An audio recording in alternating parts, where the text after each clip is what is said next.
اعوذ باللہ من الشیطان الرجیم، بسم اللہ الرحمن الرحیم۔ میرا نام سہیل خرم فاروق ہے اور آپ دیکھ رہے ہیں ہمارا چینل ہمارے مسائل اور انقلابی ہے اور ان کا انقلابی ہے۔ قرآن پاک ہمارا موضوع ہے، قرآن پاک اور رہائشی مکان۔ رہائشی مکان اللہ پاک کی نعمتوں میں سے ایک نعمت ہے اور یہ 7 بنیادی اشیاء میں بھی شامل ہے۔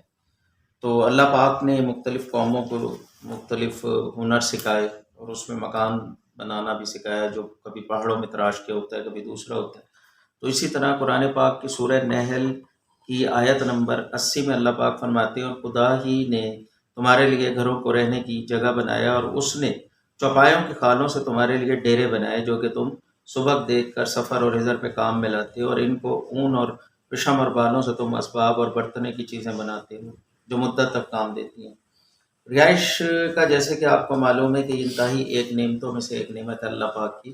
جن کے اپنے گھر ہیں اللہ پاک ان کو اس میں اور بھی زیادہ دے، وسعت دے، اور جن کے نہیں ہیں اللہ پاک ان کو گھروں کی جیسی نعمت سے نوازے۔ تو جتنا عرصہ انسان دنیا میں رہتا ہے اس کے اندر اپنا مکان ہو تو زیادہ پرسکون زندگی گزارتا ہے۔ ہم نے ایک بلاگ کیا تھا اپنا کہ کرائے کے مکانوں پہ ایکسائز ٹیکس کے خاتمے کے لیے عمران خان گورنمنٹ کو بھیجا تھا، جو انہیں پسند آیا اور انہوں نے اس کو ایکسائز ٹیکس کو ختم کرنے کا وعدہ بھی کیا۔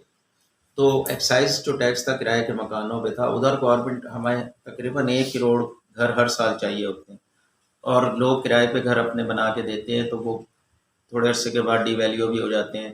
مالکوں کو اتنا فائدہ نہیں ہوتا، بجائے اس کے کہ بس وہ ریٹائر ہو کے زیادہ لوگ بناتے ہیں تو وہ اس سے کچھ آمدنی انہیں کرائے کی مد میں ہو جاتی ہے۔